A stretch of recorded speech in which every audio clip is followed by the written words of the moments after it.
Welcome back, everybody, to the show. I am your host, as always, Jay Villain, aka That Villain Jay, here on the Black Council podcast, and with me, as always, my partner in podcast, the numbest of skulls. Hey, there guys. he is. You could even see the skull on his arm just then when he waved at all y'all. Yeah, that's how you know he's the real numbskull. That's how you can tell.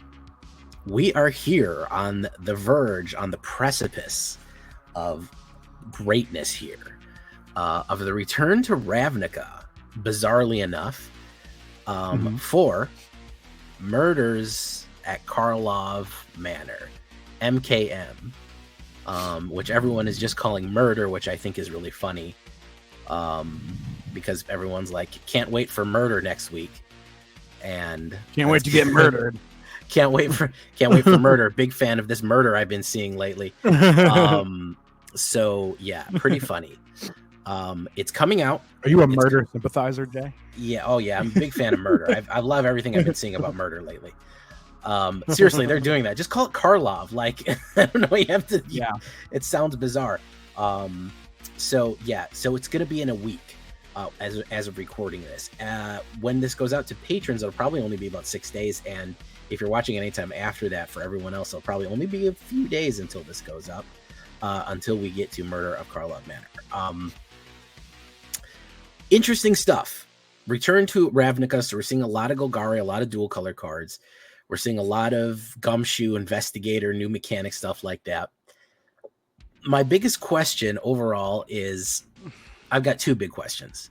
I don't know about you, Numbskull, but I'll say mine. Okay. Why is this set going to make any difference in the meta? Number one. That's why today we're going to go over our top 10 cards that we think are going to be the biggest game changers, potentially have the most power to kind of shake things up, or possibly the most big changes. And number two, why didn't they set this in New Capenna? This seems like a slam dunk for New Capenna, with all the Gumshoe detectives, hard-boiled cop stuff. Like, you have the crime families, like you have like the 1930s aesthetic. It seems like a strange choice for Ravnica. If you've watched our previous podcast where we go over all the guilds of Ravnica, which you can go, I'll leave a little card. You can actually go watch all the descriptions of Rav. If you're new to the game and you want to know about what Ravnica is all about, we actually have an episode for you, so you can go right there and watch it.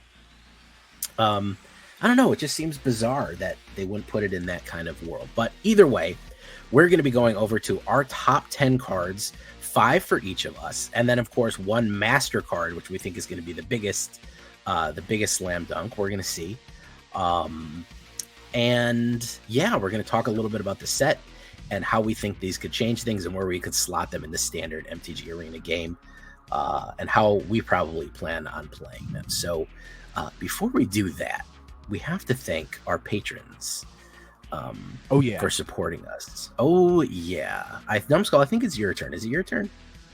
I am loading it up right now. Okay, so we want to say patreon.com/the Black Council. You can find any of those links if you want to support our podcast. It is entirely patron funded. You get perks. You get early access to the episodes. That's probably the biggest perk. You get access to our private Discord. I think we were just working with somebody about setting up our tournament. We're going to do a bunch of other stuff. You also get to vote on other episodes you want to see. Get a lot of cool stuff for helping us out, supporting the podcast here. So we'd love you to join by joining the Black Council today and becoming an official council member. So you want to read them off? Of course. And of course, thank you to all of our patrons. We really appreciate, every bit of support that you've given us so far. There are 23 of you, which is awesome. So thank you so much. I think we had this guy in the last episode, but we'll start from the most recent to the most oldest. Yes.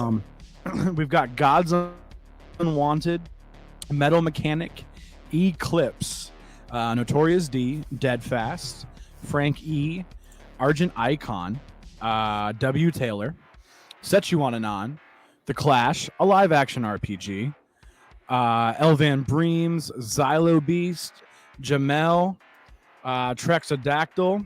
Also, Trex just got he just made affiliate. Yeah, he got affiliate on Twitch, right? Yeah, awesome. Made affiliate on Twitch. Yeah, good friend of the channel. Awesome. We love when good friend of the channel, council member. We help. We do what we can to try to help you get the ball rolling on your. Yeah. So shout out to you. I know Paradabo is an affiliate too. Hope to see him stream, some more soon. But yeah, we love to see it. Congrats, man. Lord Gypticus, the Flipticus, Mamulian, Cassius, Nickel Nuts, H-Man, Ulfear, Dante Valentine. My name is Steve. And of course, the aforementioned Paradabo. We really appreciate it, man. Absolutely. We really appreciate all you guys. It's important to remember that's a whole pair of Dabos, not just one Dabo. Correct. Sorry. That was the only intricacy that I missed there. Sorry. So I also really appreciate it. I also want to say congrats on your deck hitting Mythic. Oh yeah. It did for a couple people. Yeah. So it did for a couple people. I saw Philly was like, yeah, I just hit friend of the channel and Black Council member. We've had her on the channel before. Philly just hit Mythic like last night, I think, running something like that, like buzzer beater Mythic. Yeah, but really, really close Mythic with Numbskull's deck specifically. Master of Mono Black Numbskull's there. So she did it, and I mean, tacitly you made it to Mythic. I mean, theoretically. I also want to give credit. Yes, I made it to Mythic with that deck. I also want to give credit one of my subscribers who is also who also streams too, Necro MTG. Wanted to give a shout out to him. He was playing. He got my list off of Untapped, and he was playing it. And he was like, "Hey, man," and he was like, kind of saying like, "I'll come into my chat like, yo, you should play this. You should play this card, that card." So he took his own suggestions, made a couple tweaks. He actually hit Mythic with that version first. So this is okay. I think almost like 70 out of 75 cards that I chose, but he changed like 4 or 5 cards, and it just made it it made it kind of take that next step. Okay. So I was happy about that. So his version really helped out. And just kind of made it a little more versatile, and that's what allowed me to hit Mythic, which was great, So that was really cool. That's fantastic. So I'm pretty happy. Oh, that's good stuff. I actually hit Mythic. I was stuck in Plat Hell. Let me tell you my story. I was stuck in Plat Hell for about 2 weeks. I was Platinum 4 for like 2 weeks. In about 3 days. I remember that, yeah. In about 3 days, been a combination of Dimir Fairies and Mono Black. Like, I mean, I'm talking like I got 12, 13 wins in a row. I rocketed to Mythic in like 3 or 4 days. So I didn't think I was gonna even make it out of Plat. Yeah, I didn't even think I was gonna make it out of Plat. I did. I've just kind of been taking it easy now because, like I said, the new set is coming, guys. It is coming. So everything is a little stale right now. It's the calm before the storm. I know people are frustrated with Standard right now, and the big question is it going to make a difference? Are these new cards going to shake up the Control Standard, the Board Wipe Standard, all this stuff that we're seeing right now? Jury's out, man. If we're going to stick with the criminal justice theme of this one. I don't know. What is your prediction? Do you feel like it's going to make a big difference? I believe that there will be some cards that help out. Some cards that are pretty cool. We have some uncounterable spells, which is nice. Okay. We have things that kind of slow down some of the craziness that we have. That we will get into, and also hopefully some cards that punish those who like to play lands and pass the turn, if you know who I'm talking about. Yeah. We all, euphemistic call out there. So in this scenario, I think that there will be some cards that'll, force the issue, I guess, if you will. You know what I mean? I do think there's some good stuff there. Do I think that there's necessarily something that'll what's the right word, that'll just completely remap everything, reshape everything. Probably not. Another kind of bolstering set, if you will, that fills out and helps fill out archetypes, you know. I think it's fairly balanced of a set. Like, feels like each color got something decent and no color got left out. Yeah. So that's nice. You know what I mean? So that's pretty cool. And well, you know, I personally found multiple cards that I think I'm gonna enjoy. Okay. So and of course we have, you know, one that we really are excited about, you know, together, that we'll eventually get to our card zero, if you will, our top one with an asterisk. It's our mutual top, you know, council top one. So yeah, I think there's going to be some cool stuff, and I like that they're bringing in new mechanics, and they're still bringing back some old ones, you know, and also maybe like you could say like revamping old mechanics, you know what I mean? Like we have disguise, which is kind of like suspend, but you know, stuff like that.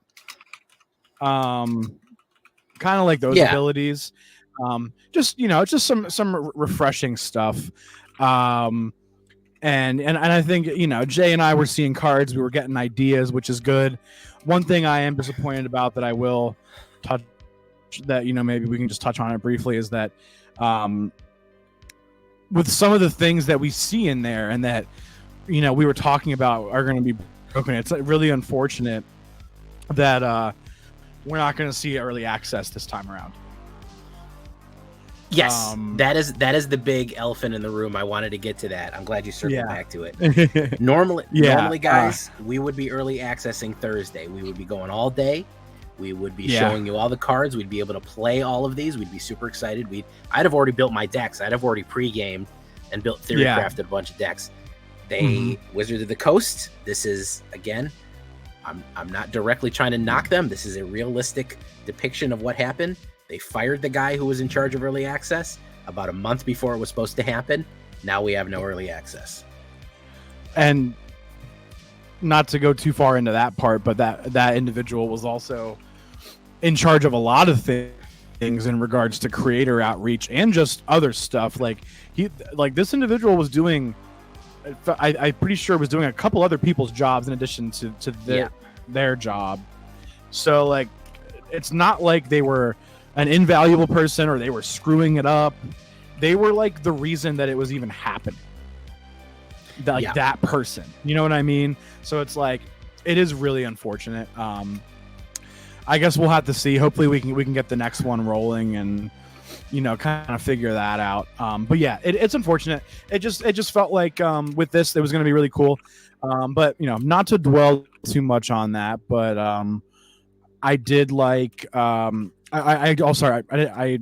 liked the idea here, and because we touched on it previously, where we were talking about the changes that we're going to be in releases moving forward about the play boosters, and people said that it's going to kill draft.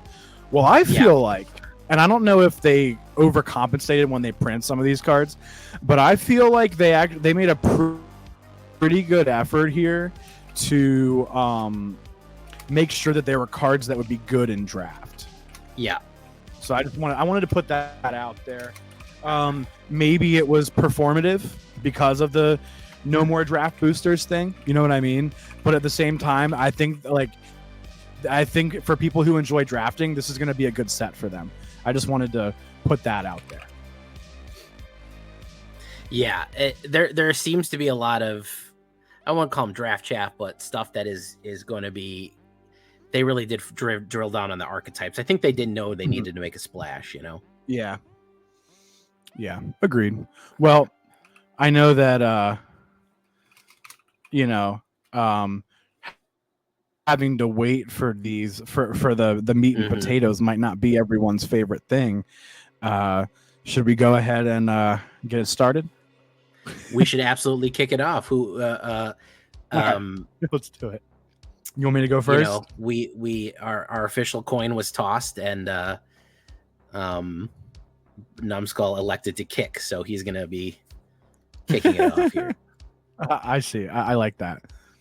The council coin. Now what is? Okay, so I still 1, 2, 3, 4, and then the other one. Okay, sure. All right. So, who are we going with first? Number 5 is going to be that card that Jay told me about. Actually, no. Let me switch. I'm going to call an audible here. We're calling an audible, guys. I'm still going to choose that card, but just not yet. Okay. The first one I'm going to say for number 5, it's called Illicit Masquerade. Okay. And let me find it so I can read it to you. Whoops. Maybe it's not on this page. Give me 1 second here. I'm going to find the card, and it's an interesting one, and I know it's pretty cool. I just maybe didn't want to quite prop it the whole way up. So what this is, it's a 4-mana black enchantment. Okay. It has flash, which is interesting. Not a lot of, I mean, I think a lot, almost. Does every color have a flash enchantment this time around? I don't know. Is there a full cycle of them? I can't remember. I'll have to check on that. But this is a cool flash enchantment from Black, which I feel like we haven't had in a while. So that was immediately pretty cool. So it is 4 mana. Notably, it's also a rare. When it enters the battlefield, put an imposter counter on each creature you control. Whenever a creature you control with an imposter counter on it dies, exile it. Return up to 1 other target creature card from your graveyard to the battlefield. So it's an old switcheroo type of reanimator. Yeah, it's a switcheroo, kind of like Houdini, kind of like, it's a way of like giving your cards protection in a sense without breaking the color pie for just straight up black. Do you know what I mean? Yeah.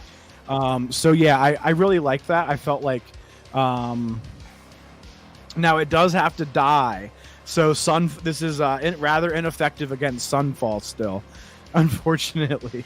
It is. I mean, regardless of the Sunfall, I mean, if they are going to play board wipes, you can flash this out immediately. Everything dies, and everything that potentially can reverse a big actual board destruction spell. Because if everything you have has a imposter counter on it, everybody else comes back from the graveyard. So it is offering some sort of solution to destroy, and that's part of the reason that I would say that Mass Exile is too powerful. They shouldn't have it in the game because it just totally negates. We have, I think, 12. We have 3 major Mass Exile cards, so I don't know. Sounds about right. Yeah, it's a little much right now. Yeah, it's over the top, but it is still really good, and I think that with a good play, I think that this could really, it can turn the tide of a thing. It can turn the tide of a game, really. Yeah, I would say that's definitely true. So yeah, that's, it's an interesting one. I like it, and it just kind of helps you deal with that a little bit. But you could also do it with, like, I don't know, like, let's say maybe you were finding a way to mill, and then you casted like Path of Peril, and I don't know, like you had 7 mana, you cast a regular Path of Peril where it's like the freaking 2 mana value creatures, but you get some big creatures of yours in the graveyard. You know what I mean?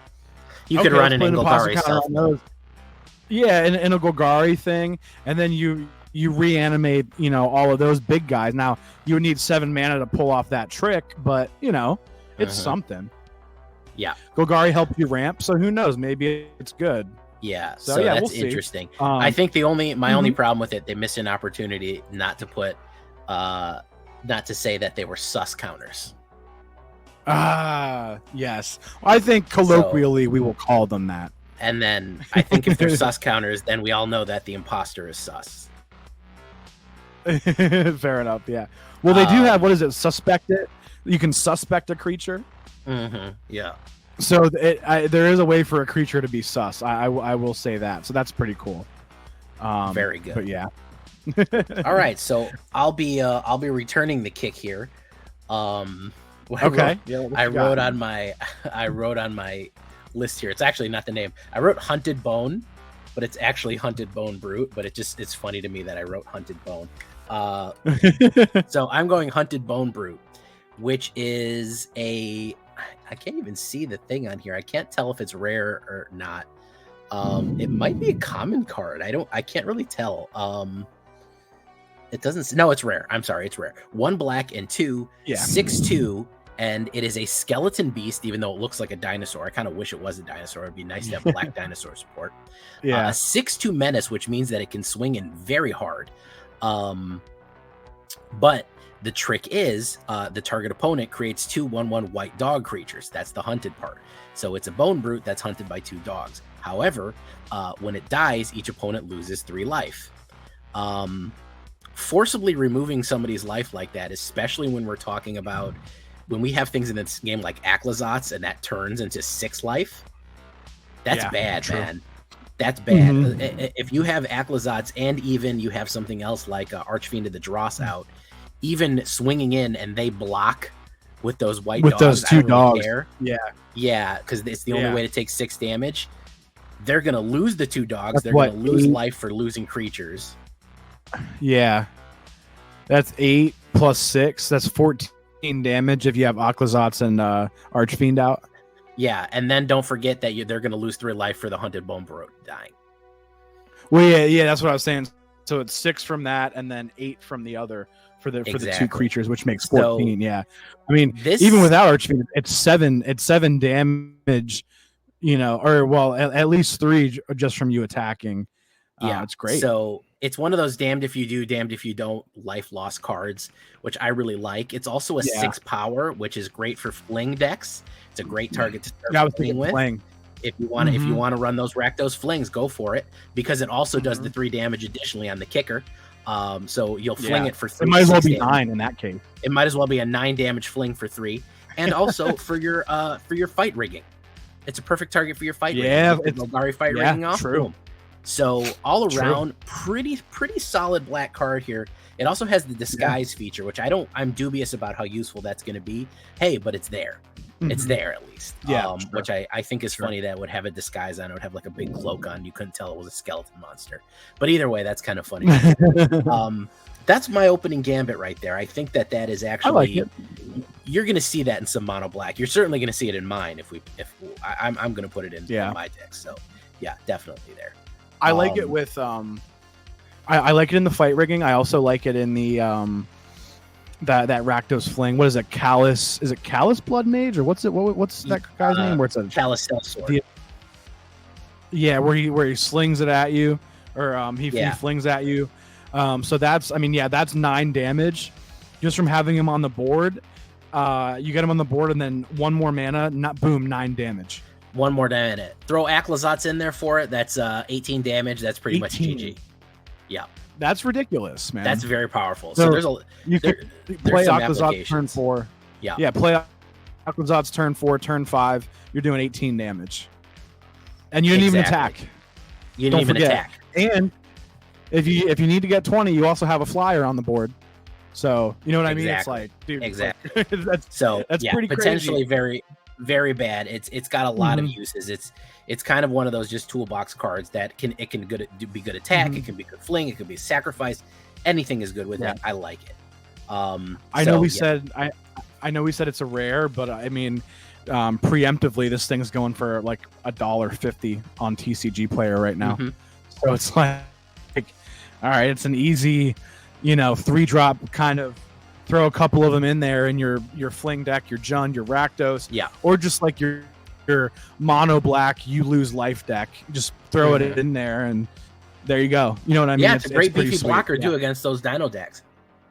Yeah, good blocker, absolutely. And then punishes the opponent for attacking, because now if it dies, maybe you get a trade, and then they still lose 3 life anyway. So it's almost like.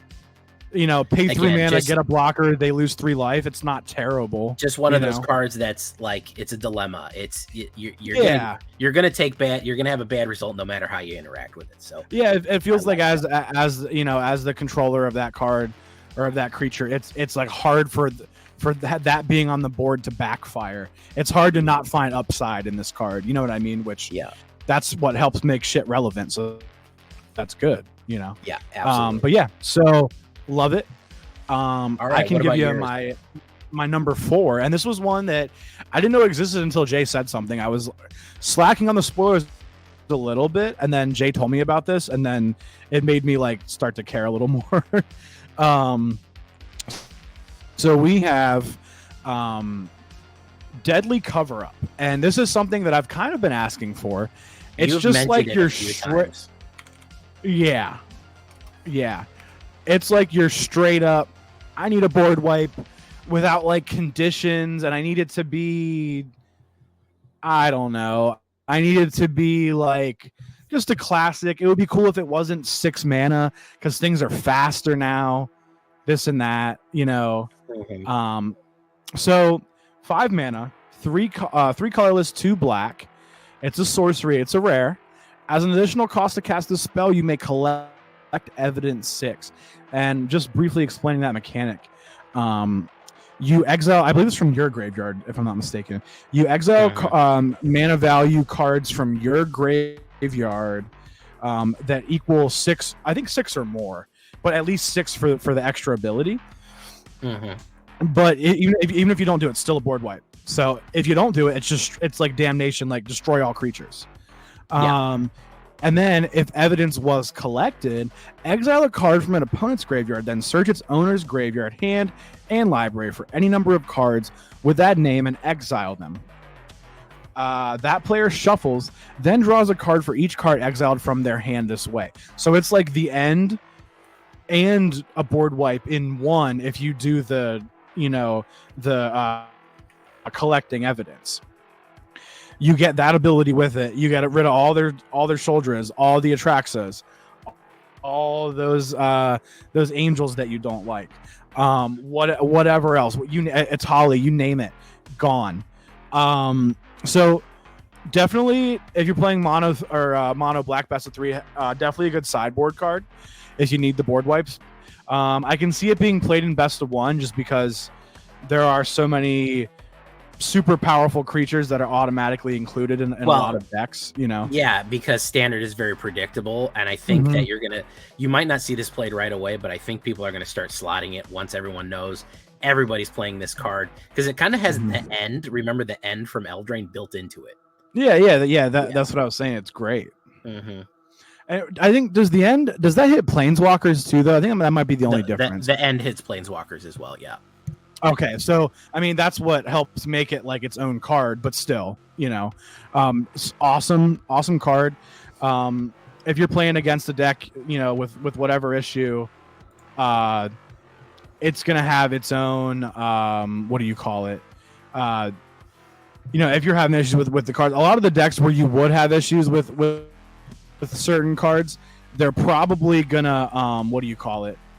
They're probably going to be killing your stuff anyway, or like putting your stuff in the grave.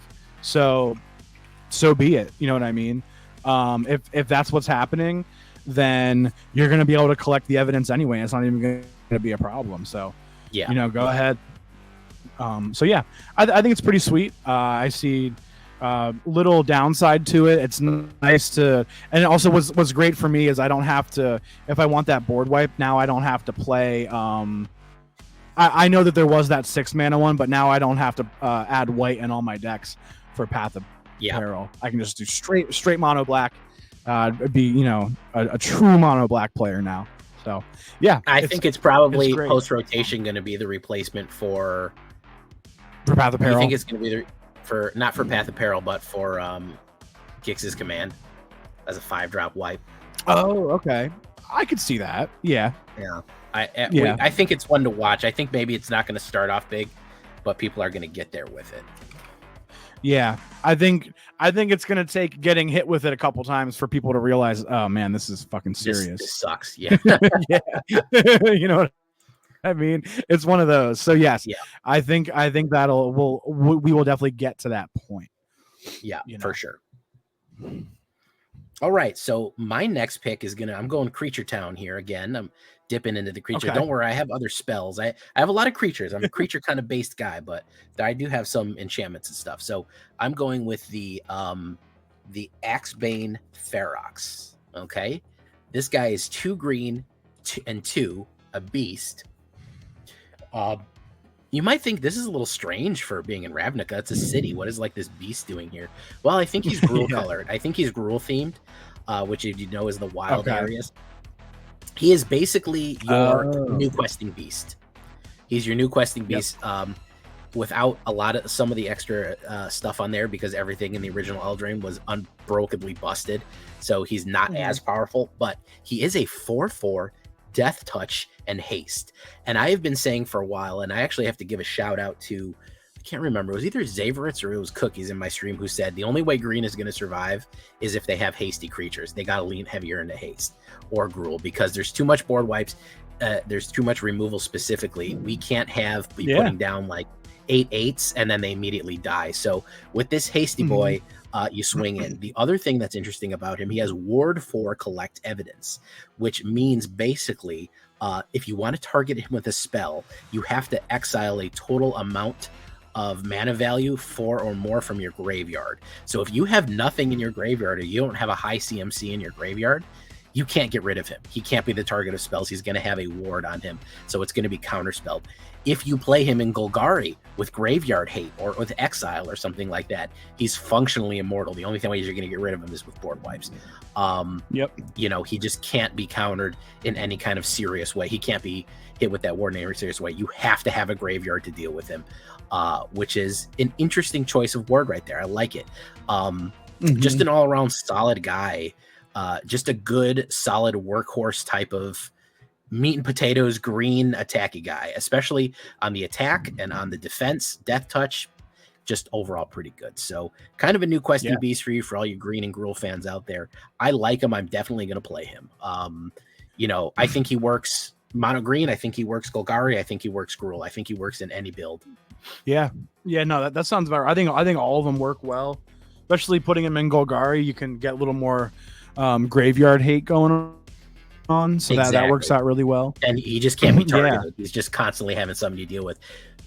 Yeah, it's either board wipe or edict, Shoulder's edict. But then you know, maybe that comes out, and now they can't remove your planeswalker because they don't have a Shoulder's edict. Or edict they can't remove your other ward creature, because if you play black, you're going to get other ward stuff too, so which is great, you know. So it gives us a lot of options, and it adds another one of those creatures that's like, how are you going to get rid of this and all the other shit I'm throwing at you? You know what I mean? But yeah, awesome. Yeah, totally love it. I like him. I think he's going to be effective. Yeah, I like it. There's a couple good hasty 4-drop green creatures now. You know what I mean? I think that's great. Love that. And like you said, in Gruul, pretty cool. Definitely legit. And then what else are we looking at here? The Collect Evidence is nice. Like you said, putting it in a Golgari thing makes it easy to hit in the graveyard. Also makes it like, gives you access to like tutors, like things like Dig Up. You can just go get one of these whenever you need to. You know what I mean? Just little things. I see it having a lot of synergy. And nothing wrong with making Golgari good. You know what I mean? So maybe we'll see Golgari aggro. Who knows? But yeah, I think it's great. I know, right? Yeah, I'm one day.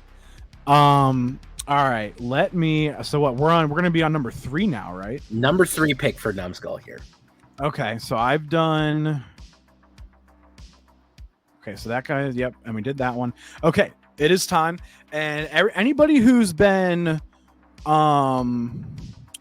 around long enough knows that I like Kaya. Yes. When I first started playing Magic, the one that was in Kaldheim, She was awesome. Still is awesome. But it really made me develop. Like, I kind of always really enjoyed Planeswalkers, but this helped me develop like even more of an appreciation for it. You know what I mean? Mm-hmm.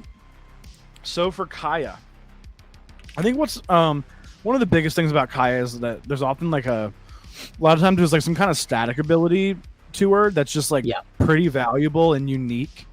And she might not have the craziest, like, well, the one in Kaldheim, the ult was crazy, but the rest of the ones we had, maybe not always like the craziest ult or the craziest like activated abilities, but when you couple it with the static ability, it makes it really good.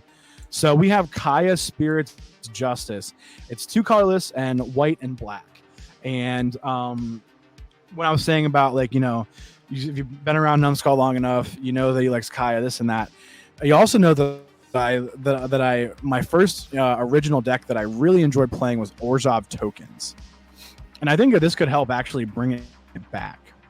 And I'm excited about Orzhov. We haven't seen a good Orzhov Tokens probably since Strixhaven with those. Man, it's since that rotation that actually, you know what I mean. So I'm very intrigued by this. So let me read you the text here. Now she has a 4-mana Planeswalker, unfortunately only coming down with 3 loyalty. I don't love it, but she does have an immediate +2, so she can get up there. Whenever one or more creatures you control and or creature cards in your graveyard are put into exile, you may choose a creature card from among them. Until end of turn, target token you control becomes a copy of it, except it has flying. So when you're collecting evidence for stuff, you're actually benefiting from this. So she's like, she's like helping you out. And I believe once, I don't know if you make, how do I say it? If you make a token that you control become a copy or become a copy of a creature, I don't think it gets the enter the battlefield effect, does it? What do you mean? Because it already entered the battlefield? Yeah, because it already entered the battlefield. If it's an ATB effect, it should go off again. When it becomes that creature? When it says it comes into play, if it says if you cast it, it's not. You haven't cast it, but if it says if it comes into play, it should hit. Okay. So I'll have to keep an eye on how that plays out. Because I mean, if you're just like, I know that it involves adding another color, but like if you just like collect evidence on a freaking Atali, that's crazy.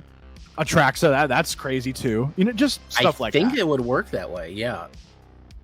So that just kind of gets me thinking, and then not to mention, you're surveilling on her +2 and exiling a card. I'm sorry, and creature cards in your graveyard. Okay, so it's only your cards and your things you control and your graveyard, but still. So she, what do you call it? You can exile a card from your graveyard after you surveil 2, so you can immediately do that ability when she comes out for 4 mana, which I think is pretty legit. And I know, like, Jay and I have been going over some pretty crazy creatures so far. Well, I don't think I've done a creature yet, but Jay obviously has done some pretty cool creatures. I'm mostly doing creatures. Yeah. So there's gonna be valuable creatures in this set, so definitely noteworthy. I think Kaya's gonna be awesome. She also has a +1 where she'll just give you a token. Kaya's known for making 1/1 flyers. That's what her +1 ability is. 1/1 white and black spirit creature token with flying. That's historically what she's often made. So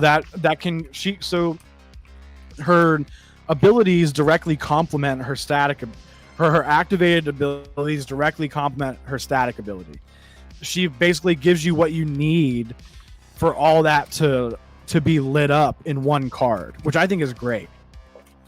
The only thing you need to do is have creatures in your deck for her to work, which I feel like, okay, well, it's hard for that card to be bad then, right? You know what I mean? I have to say, also changing a little bit off, but to the story nerds of us, she's one of the few people that remained a planeswalker. That too, yeah. She still has her spark, and she's kind of always been that like, I don't even know how to describe her. That like, I don't want to say like omnipotent, but she's just like always like you can't touch Kaya. You know what I mean? Yeah, like, yeah. She's just always hard to. She's so elusive. She has ghost form. Yeah, she has that like kind of almost like supernatural thing going on to where it's like she never stops existing, you know. She's like pretty royal, definitely badass, you know what I mean? Yeah. Kind of like always doing her own thing. I want to say like innocuous. I don't know. Maybe that's not the right word. She's ghosty. she's a dummy thick ghoster. So I have to say though, as far as her look goes, I don't know if you've seen Braids Kaya. I think it's such a cooler look than rocking the fro. Braids? I loved when she had that was the one from Kaldheim, right? She had the Kaldheim one, and then also in the war in the one right after in the invasion one, she had like a braids mohawk. That shit was fucking. That was. I did see that. Yeah. I thought she was pretty hot with the one in Kaldheim for sure. Kaldheim, yeah, it was very similar too. I like the twisty braids, and then the mohawk, the faux hawk was that she looked war mode in that one. Classic design is her standard headband and fro, but okay, fair enough. Maybe we'll get an alt art. That makes sense. yeah. I had to throw my 2 cents in that for as far as hair. No, please do, yeah. And lastly, she has one more ability too. This is exiling target creature you control for -2 loyalty. For each other player, exile up to 1 target creature that player controls. So you benefit from exiling your creature, and then if you're playing like commander or whatever, you're making you get to pick one of everybody else's creatures and exile them, not just kill it, exile. Kaya is big on exile. So not to mention that directly triggers her static ability too. So you're getting a lot of value on that. You know what I mean? So yes, it's not like, you know, there's some crazy ult, but dare I say her -2 is similar to the Wandering Emperor -2, where it's pretty. I mean, she doesn't have flash, but like it's pretty effective, and can really change the momentum and it is turn the tide, if you will. Yeah. So it gives you like the right amount of control in your tokens deck. You know what I mean? So yeah, I think Ordrop tokens might have to make a comeback, and I might have to build a deck.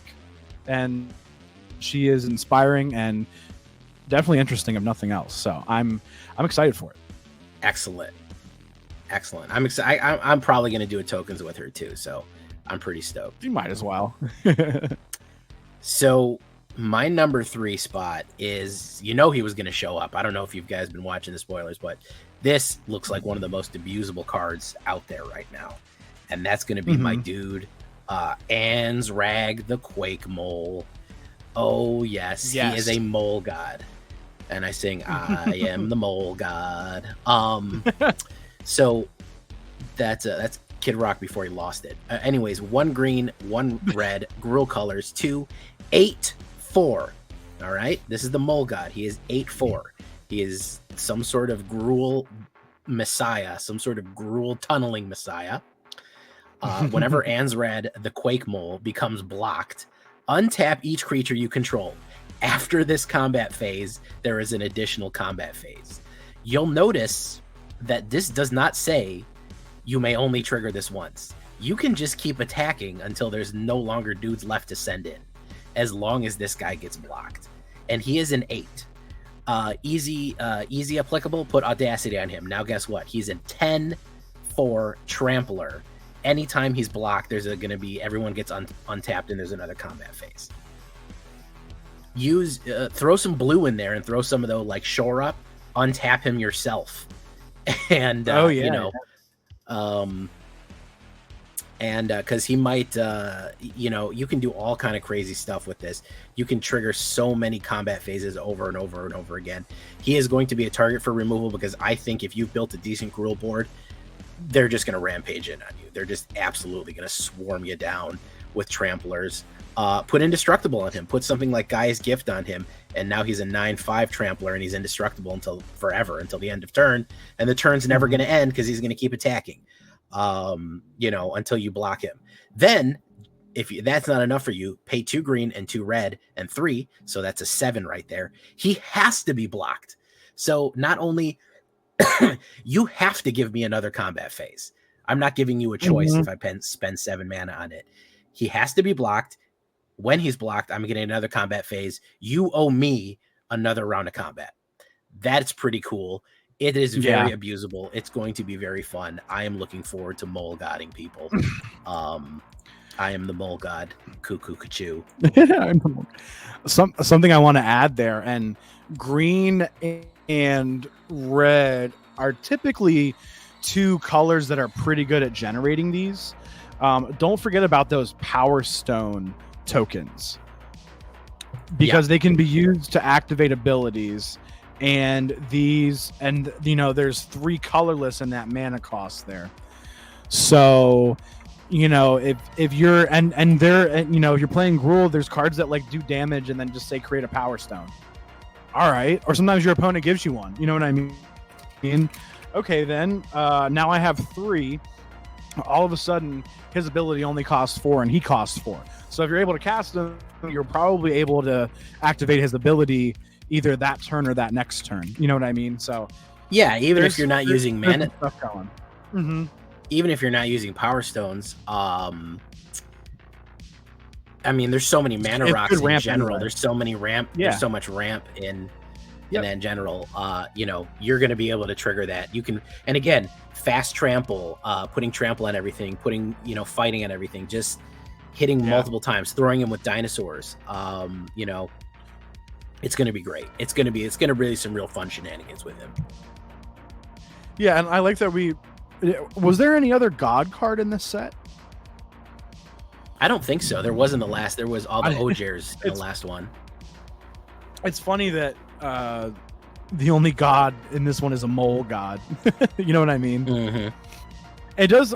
I will say the set, and I get it that it kind of is maybe supposed to be this way given all the different guilds of Ravnica, but it feels like the set's almost a little all over the place to an extent. It is all over the place. And I'm not saying that as a complaint or a knock on the side. I kind of like it. I'm not gonna lie. I'm not mad about it at all. But it's a little. We have a mole god. I guess maybe we shouldn't say all over the place. Maybe we should say something for everyone. Maybe we should say that. There you go. That's again, that goes back to the New Capenna thing. I think they wanted this to appeal to the most people. Sure. And when you were asking that question, I did kind of feel like this was like maybe a New Capenna 2.0, but it gives you a chance to do even more because you're not limited to triome colors with the all the crime families and stuff. You know what I mean? So now you get to do just 2, and you get to have a little bit more in it, which is cool. Nothing wrong with that. So yeah, I think there's a ton of cards in this set. Are there more cards here than normal or no? I think it's the same amount. I think it's pretty standard. It feels like so many, doesn't it? I don't know. Maybe I don't know. Maybe I just didn't keep up enough with the spoilers, but it just feels like a lot of cards. Or maybe it feels like a lot of things that you have to actually pay attention to. Maybe that's what it is. Where before it's like, there's these cards, they're not going to see any play. It's like, no, I think there are more cards here that are going to see play. And like we said, maybe not format warping, but cards that will see play, so that's something, if nothing else. All right, so we're getting down there, man. 3? What's your number 2? That was my number 3. What's your number 2 now? Yeah. Okay, let me go back to the list here. Oh yes. Okay, so I will finally. Well, I kind of gave you like a not all black card, but I will give you. Technically, this card doesn't have to be black if you don't want it to be, because no. What do you call it? It's that one where it has like the half and half mana cost each one, and what I like and what I like about what's coming back is it's one of those like double card things. It's the, and how does it work again? One of them it has flashback on the other thing that after you cast it, right? I think, yeah, whatever you cast first, the other one flashes. I think I've never played these dual mode ones. I never liked them. Okay, so I do like this one. It's called Push Pull. So you have one colorless, and then either a white or a black. Destroy target tapped creature. It's a sorcery. Might not seem that good. But the fact that it's 2 cards in one, it's kind of like the adventures. Like the 2 cards in one, they become valuable when you're trying to fit as much as you can in a 60-card deck. Then we have the pull side. The first one was the push. This is the pull. It's 4 colorless and basically 2 that are either black or red. And you could do 1 black and 1 red, or 2 black or 2 red, whatever. Whatever combination of those 2 thereof. And this one says put up the 2 target creature cards from a single graveyard onto the battlefield under your control. They gain haste until end of turn. Sacrifice them at the beginning of the next end step. So you get some cool things going on here. You have Jay's creature that we talked about with the dogs. You can fling this creature. You can reanimate whatever, and what they're sacrificed, correct? So you could reanimate things that have like crazy death triggers, like his zombie dog has a death trigger. Cards like Junji that has a pretty cool death trigger. Just whatever you like, and you get 2 of them. It'd be one thing. If it was one, I'd be like, this card's not that good, like kind of like Jay said. Like I never really was a huge fan of the double cards. If it was 1 creature, I would say it's not that good. But when it's 2 creatures, I think I have to say it's pretty solid. And if I'm looking at this correctly, if I'm not mistaken, this is a freaking uncommon. Yeah, and also with the flexibility of the mana, you could play this in Boros, Rakdos, and Mono Black. That's what I'm saying. With no concerns. Exactly. Yep. And Orzhov. Because of the white for push. Oh yeah, you can Orzhov. So you have like 4 different decks that it can slot into. So it's just a lot of variety. That's what I like. You get the modality of the 2 card, but then you also get that mana flexibility in addition, and I think that can really make things work well for you. And you're putting it in colors that are known for removal, but also may be known for reanimating, and there's a pretty hefty reanimator spell there. So I think it's pretty solid. Yeah, it's a fun card. It's a fun card for sure. I'll probably do something with it. So for sure.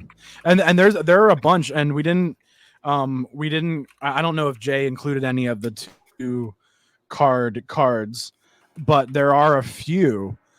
And I think that there's like a Golgari one. There's like a it's not Teamer. It's like a Bant one maybe, or something like that. There's a bunch of combinations. So keep an eye out for these. And this is what I said about bringing some stuff back while still including new mechanics. I like that we're doing that 2 card thing, but it's still keeping it fresh. So definitely one thing I really appreciate about this set. Absolutely. Well, let's go to my number 2. Okay. So I'm nervous. I'm nervous even just talking about her. That's a big hint right there. Guys, I have to tell you about the Massacre Girl. I had to choose Massacre Girl, Known Killer. I don't know. I think she's going to be effective. I think she's going to be a really good place for her. She's going to be 2 black and 2. And she is a 4/4, and she basically gives all your creatures Wither, which basically Wither is damage from damage to creatures in the form of 1/1 counters. She has Menace, and then whenever a creature dies, if its toughness was less than 1, you draw a card. So, what does that all mean for Mask? Also, she's super cool looking. Yeah.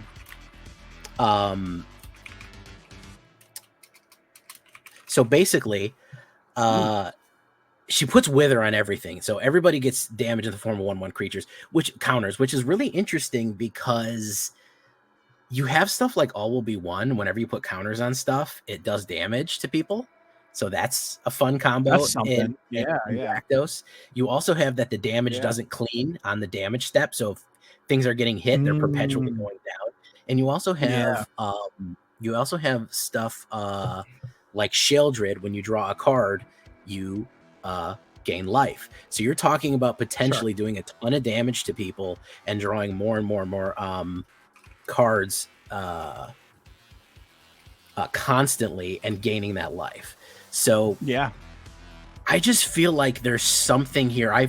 This is one of those cards I've got to see it in play, and I'm really sad about early access that is missing. And you know, I just want to see how this works. I think like with a token swarm deck, because all those tokens hitting and doing damage, pinging all of enemies' creatures, I think that's probably going to be your best bet, as opposed to like big stompy guys.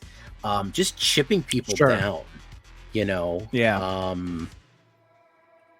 You know, so I like it. Yeah, that's gonna be really, really, really interesting. Plus, I love her artwork. I love the alt art. She's just so cool. I'm glad they made her a legendary creature, human assassin. Yeah, just love her. I mean, everything, the vibes, everything. She's also Rakdos, yeah. And I think the more that I look at this card, the more I appreciate it.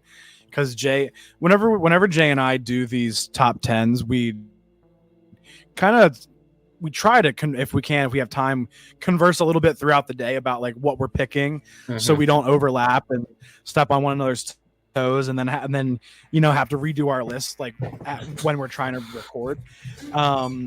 And Jay said, "What about Massacre Girl?" And I was like, you know, whatever. And then I read it, and then he kind of has his spiel and he explains it to me, and I'm like, you know, that's like, she's growing on me. I feel like every time I look at her, I like her a little bit more. So it's pretty cool. Equally, I think that there's an expectation that this card will be heavily played. It looks like that the card itself is already going for about $18 for the regular version. That alt art is going for $78. I mean, the alt art, they got us by the nuts on the alt art, man. That art is freaking sick. I'll give them that. They did do a great job there. Who did that? We got Billy Christian. Who did the other one? Jack Hughes. Good job, Jack Hughes. So yeah, and I think that is what's the difference? Because there's the alt art, and then there's, maybe this is like the like pre-release one or something like that. Maybe that's the one that's so expensive. But anyway, great card. And another thing, where Jay, were you talking about synergy with other abilities for doing damage? I like it with the one about what is it? Like those green spells that they're not fight spells. I mean, fight spells would do fine, but the one that just says like target creature you control deals damage equal to its power to another target creature. So that way, like, your creature isn't dying and it's not even combat yet, and you're talking about, I just gave your thing -4/-4 permanently, rather than just like the other. You know what I mean? So that seemed pretty cool. So yeah, definitely enjoying that. I'm having a increasingly better time with this card and kind of thinking up some cool things it can do. And again, I love her vibe. I've got to wait. The jury's going to be out how effective. I really do have to see. I have to see her in play. So yeah. Agreed. And I'm very interested. I'm very interested. Yeah. And I know you were talking about with those token decks, like, you know, there's those cards that buff the tokens now. What was it, like all tokens get like +1/+0 or something like that? Yeah. So there's little things like that. Anthems in general, you know, good old wedding announcement, can't go wrong. just even something as simple as that turns into the anthem, buffs all your tokens. Now all these 1/1s are 3/2s, and you're talking about anything that blocks it's going to get -3 permanently. It's like this stuff turns like it can definitely scale and get pretty out of hand to the point where like your creatures are damn near unblockable. You know what I mean? Which obviously like that's how it's either like block or like lose all of your creatures all the time, which is so yeah, I think it's a great card. And I definitely give you props for choosing that one, and I understand why it's number 2. So speaking of number 2, what's your number 1, man? We gotta know the number 1 pick for Numbskull. Number 1. All right. Now, my number 1 originally was gonna be what actually ended up being our number 0 because Jay said, "Yeah, that's just like the best. Let's do it."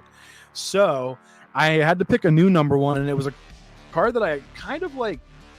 Where's that? I kind of overlooked it, and then because when I saw it displayed, it was the alt art version, and I didn't realize what it was because I thought it looked weird. I just like kind of skimmed over it. But then I actually read the card, and well, here we are. This is Incinerator of the Guilty. And you're like, Numbskull, why is a red card your number 1? Well, listen. Just listen. It's a 6-mana dragon, and I like dragons. It's got flying and trample.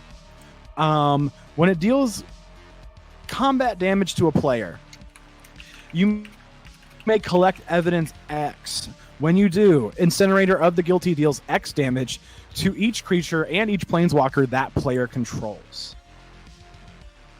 So it's not just how much damage it dealt to the opponent, it's how much evidence you collected if it did even 1 point of damage to the opponent. It's a flying trample dragon, which you can't go wrong with that. It's not even legendary for the matter.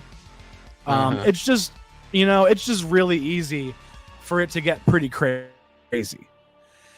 So yeah, I'm pretty happy about this. I think it's great. I think it makes it almost impossible for the opponent to keep anything on the board if they can't remove this, So yeah, definitely. Yeah, he's a flying board wipe, basically. Flying board wipe that you can't really deal with, and we have all this reanimator, and he makes the collect evidence really easy. If you kill him, that's 6. He's on his own. If you kill him and you still have a bunch of stuff on the board, and I want to cast my deadly cover up, I just exile him, and then I also have the end built into my board wipe for 5 mana. It's like yeah. There's all kinds of stuff going on here that I think is pretty sweet.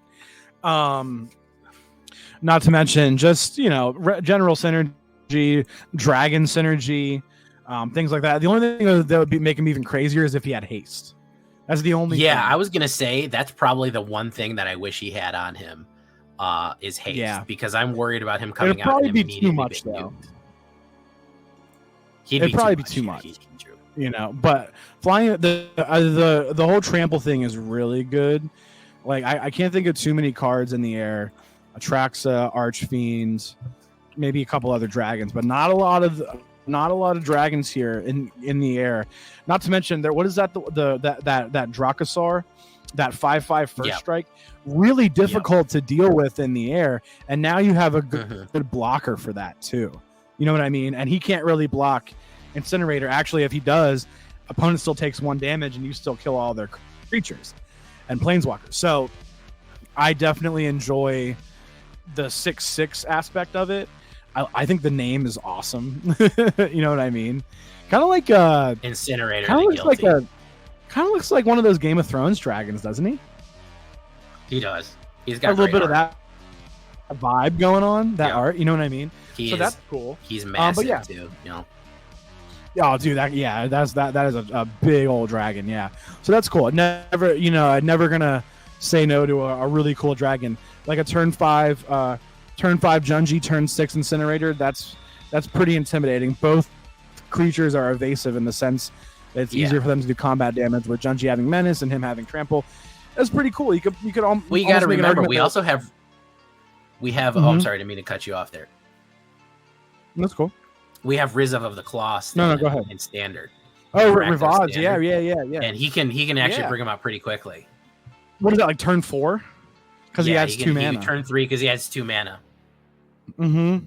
That's awesome. If you hit so you hit him turn 3, Incinerator. hit your turn 4 mana drop, he's out. Easy. And then since you saved mana, you can fling, you can do whatever. Yeah, and the problem with him is if they're running something like human soldiers, which is a big aggro, they're running mono red aggro, they're running human soldiers, they're going for a big wide board, he's gonna devour a wide board over and over again. Oh yeah. So he's gonna be really deadly. If they're guilty, he'll incinerate them. Absolutely. So I think he's cool. I'm definitely going to go into. That's your number one. I'm definitely going to go into dragons again because I love getting dragon support. They're not my most popular decks, but I like them. Mm-hmm. He makes it worth a shot, and like dragons are always fun to run in Magic. It's just like it's like a staple of Magic. Like you just always, try to see what you can do with dragons. You know what I mean? Absolutely. So it's worth it. All right. Well, how about your number one, my friend? My number one is probably what I think, in my opinion. Maybe I'm overhyping it. It is one of the most busted cards I've seen. Infinite combo. I mean, just like not infinite combos, but combo potential. When we're talking about things that are going to be immediately slotted into the current meta, we got to be talking about this one.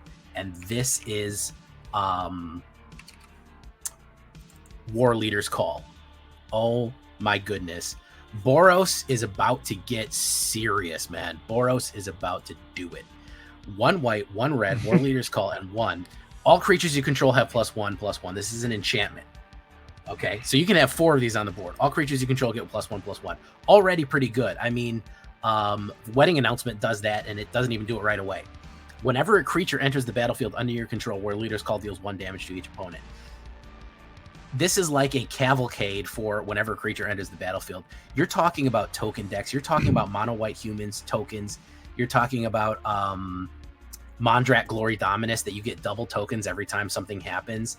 You're talking put as many creatures on the battlefield as Amin Pakal has when she swings in. When anybody swings in, Amin Pakal gets +1 and puts that many creatures down. Come on, man.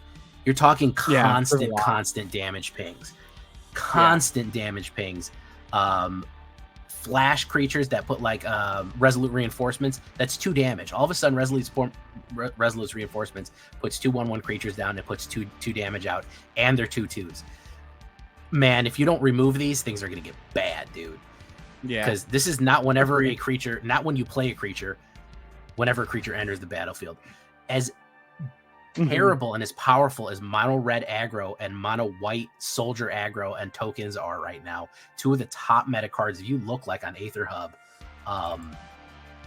both of those things are almost like completely top meta. They're some of the best things that people are playing right now, aside from control. Especially in Best of One. Yeah, especially in Best of One, and especially for just like aggro decks, which is kind of your best solution. Yeah, mono red and mono white soldiers are the number 1 and number 2 on best of standard Best of One on AetherHub. This is going to slot right into them. There's no reason not to play this as a 3-drop. Come on, the amount of power that this is, power and damages is just going to bring to the board. Not even considering combo plays like if you have 2 of them, it's 2 damage for each creature that comes in. Throw in a turn 4 Oger Axonil, and now all of a sudden it pings because it's a red. That makes it 4 damage, right? It makes it 4 damage pings. So you could put down this Oger Axonil, turn 5, generate a bunch of tokens, and just kill them immediately. So you're talking about a turn 5. If you have no response, turn 5 is dead. Turn 5 is 100% dead. So that's the second turn 5 victory that we've discussed here. Yeah. So if things go right, things are just going to go from bad to worse with this guy. You're going to need to keep enchantment removal for this thing. It is going to be. You're going to see this a lot. I think there's going to be some big combo plays. I'm definitely going to be playing them, and it's going to be really fun. So that's my number 1 looking forward to. I really like Boros.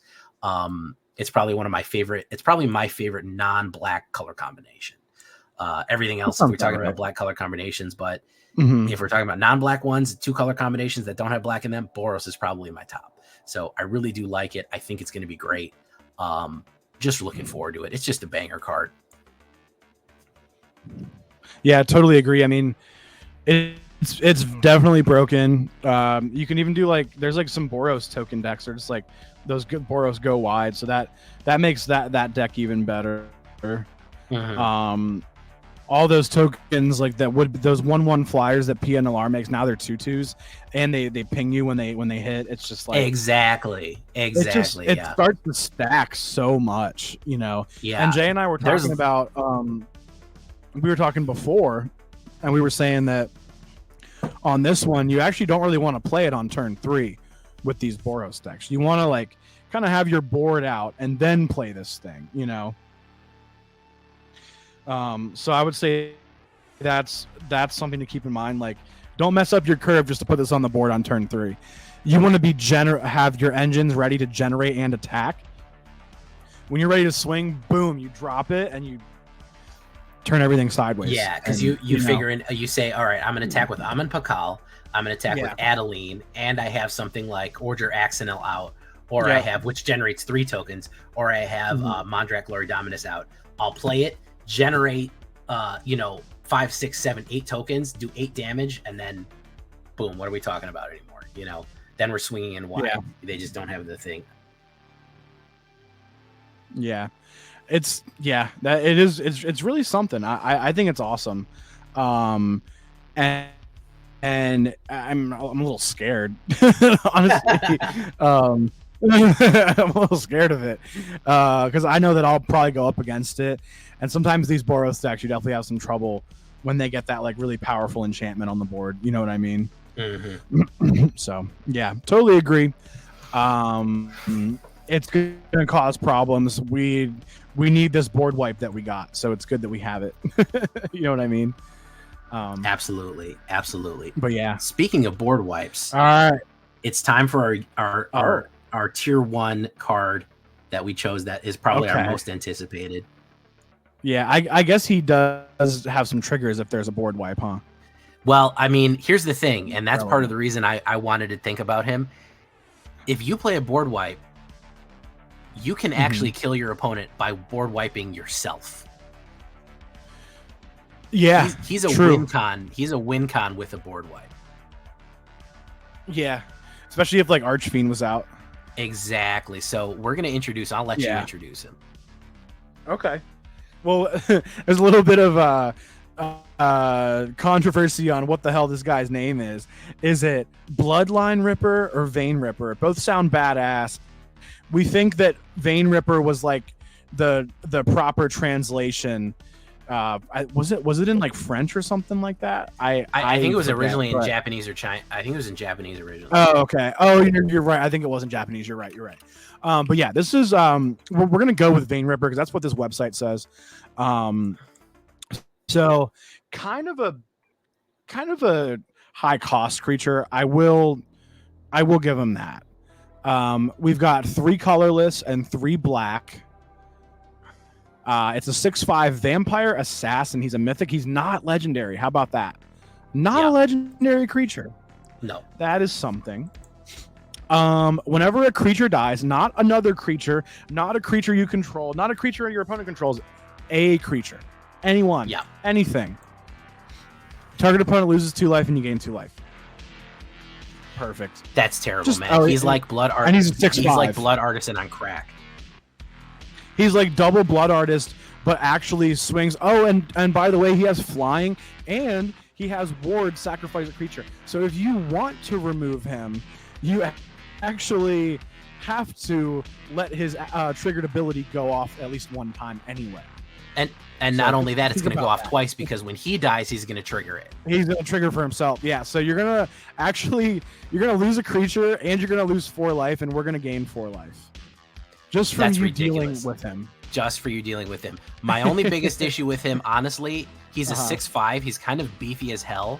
Yeah, he is beefy. Which I wouldn't even be mad if he was a 4/3 and cost 4. Yeah. You know, but they made him expensive. We know that's not that big of an issue, especially now that we have Greedy Trespasser. We have some treasure ramp again. Yeah. But, you know, as a finisher, man, he can absolutely, I guarantee you, he's going to be like a closer. You combine him again with somebody like Bloodletter and self-sacrifice. You just do something like that. You can sacrifice stuff to yourself. You just play him, Tap a creature, sacrifice, or just do a full board attack. Everybody who dies, if they die, if you die, he's just going to drain the life out of them, and it's going to make it worse if you have Bloodline. He's just, we love gain and drain here on the channel, if you may or may not know.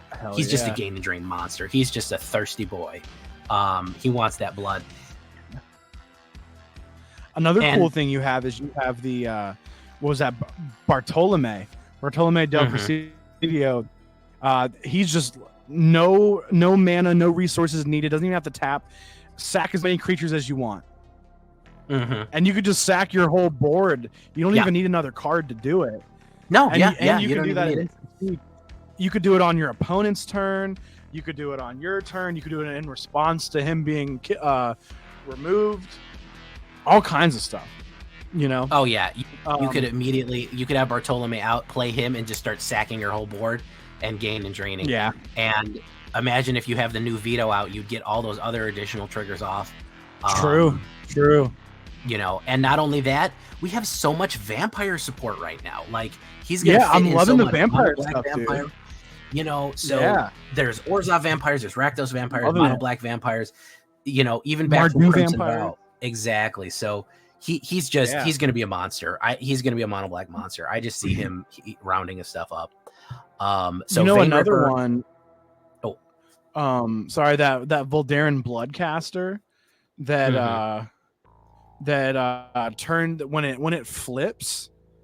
If you have those blood tokens, they all become bats. They become bats, but then also, I thought there was a thing about. There's another one. I think something about. I thought one of them made like, with the bats, it that are blood tokens. Like, there's another vampire that's like when you sacrifice a. Maybe I'm thinking of it wrong. I thought there was a way to sacrifice those bats and make the opponent lose 2 life or something. I don't know. That. Maybe I'm wrong on that. But yeah, so just all kinds of stuff though. Voldaren Bloodcaster is still a pretty solid vampire, and this is a way to make it more valuable for your stuff to die too, because they're like, oh well, now his creatures are dying and I'm losing 2 life every time. Oh shit! Now he has 5 blood tokens, and now I'm having all these bats swing at me and this and that. You know what I mean? Oh, I think that's who it was. It was Anya. I think you can sacrifice the bats, and then, if I'm not mistaken, and then you can gain 2, lose 2, and then he would also make it gain 4. He'd make it gain 4, lose 4. Oh yeah, I think that's how you can do it. Maybe I'm wrong though, because maybe they're not blood tokens anymore when they become creatures. But still, there's some synergy in there, and even if you just like splash red just a little bit for Rakdos, or like you were saying, even just having him with splash white just a little bit, just having him with Vran, like Vran's good, yeah, Vran that makes is it gonna 4. lose 2 life, gain 2 life each turn. On top of it, throw him with Vran. So I it's only once a turn, but still, it's still the adding up is good. So he's just a monster. And also, I mean, we're already leaving on the top of the fact that he's a 6/5 flying. Like, if he can't even get the job done through his gain and drain, he's just gonna hit you. yeah. There's a lot going on there, and then like there's fling, there's the whole there's that reanimator thing about like I was saying with push pull. You could cast pull. And what if you had like 2 of those in your graveyard? Yeah. And you have to sacrifice them anyway, but they also gain haste. So what if you get to swing and do 12 damage, and then you have to sack both of them? That's 8 because they both go off twice for one another.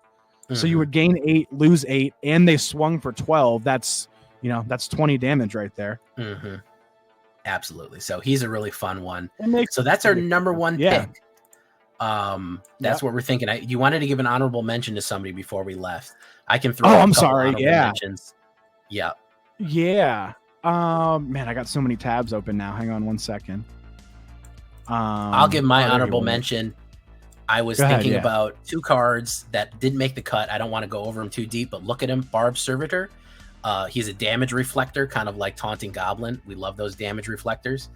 Whenever he takes damage, he throws the damage back at somebody else. And of course, we got a new Kranko. You know we're going to see a Goblin deck coming up. Kranko, yeah. I almost threw him into my top 5. I almost threw him in my top 5 too. He made the short list. He's going to be good for just some out of Goblin shenanigans. Out of respect, we gotta respect the Baron of Tin Street, man. You gotta respect the. You gotta kiss the ring. You know what I mean? And so those are my 2 honorable mentions. Just to maybe keep an eye out for them. They might be big deals. What did you have, Num? I just have one honorable mention, but I do think it's pretty noteworthy.